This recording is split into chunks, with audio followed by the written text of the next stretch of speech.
1780 is when they actually started building equipment.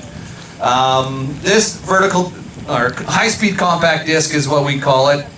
They've been in operation for about 12 years now in Europe, and they're just slowly making it over here. This particular unit is the Helidor. This is what's referred to as the 10 meter, which is 33 feet. And a quick overview, this is actually 3 pieces. Each piece is a 3-point hitch with the Gigant carrier, as we call it, the Giant, but in Europe it's called the Gigant. And that actually floats on this 3-point here linkage, and you can take and adjust fore and aft for more aggressiveness or less depending on your soil conditions.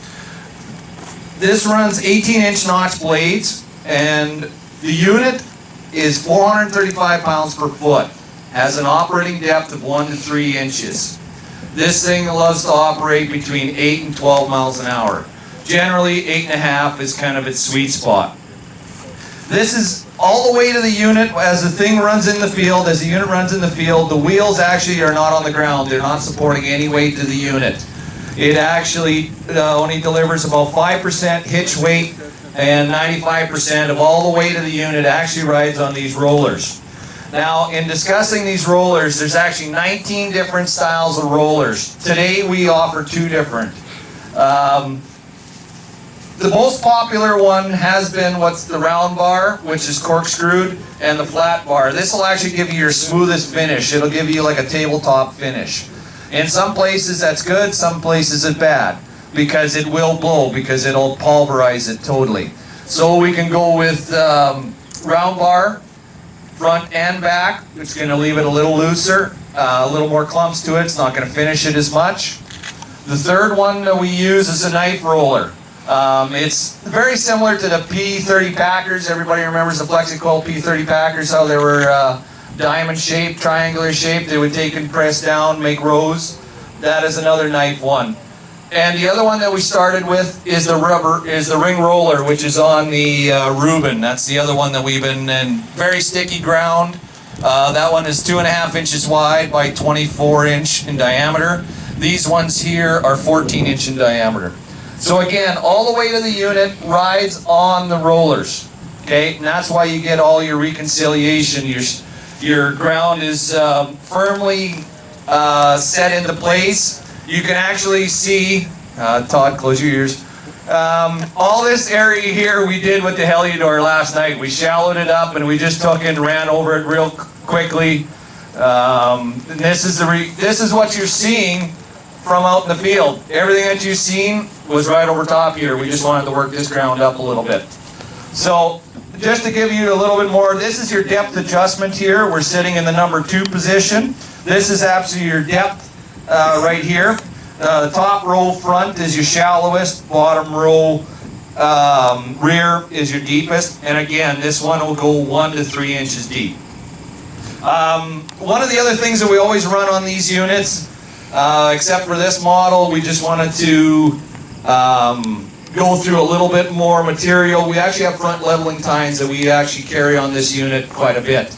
It actually helps, especially if you got a lot of sprayer ruts, combine ruts. It'll actually take and prepare the soil for the discs. It'll just take and open it up. It'll knock all the dirt back into the hole.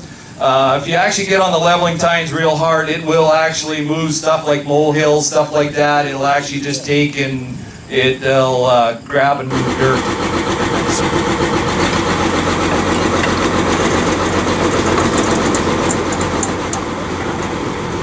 Because it's a European style, European has a box that they have to deal with. That means 3 meters wide by no more than 4 meters tall. It's kind of different completely from what the North American equipment is, because everything is wide and low.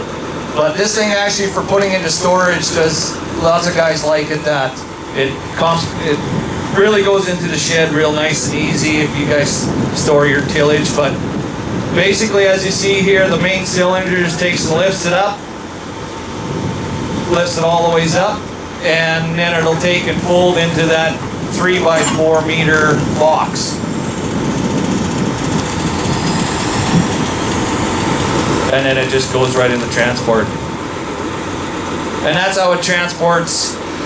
It does carry a lot of hitch weight. That unit there weighs about, it's a 33 footer, weighs about 17,000 pounds, and it actually, when transport, it'll actually be about 5,000 pounds hitch weight.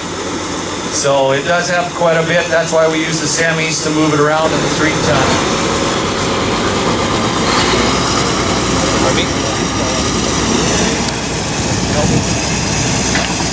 Again, he's only got it in the number 2 hole, so he's just going to make a little strip over here, and you'll see.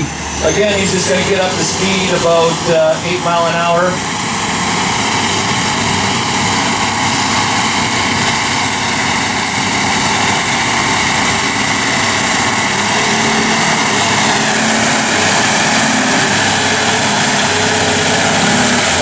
See how the dirt just flips up, and then it just takes and packs it down there.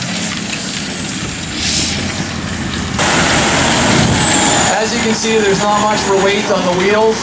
All the weight is on the back, and that's good.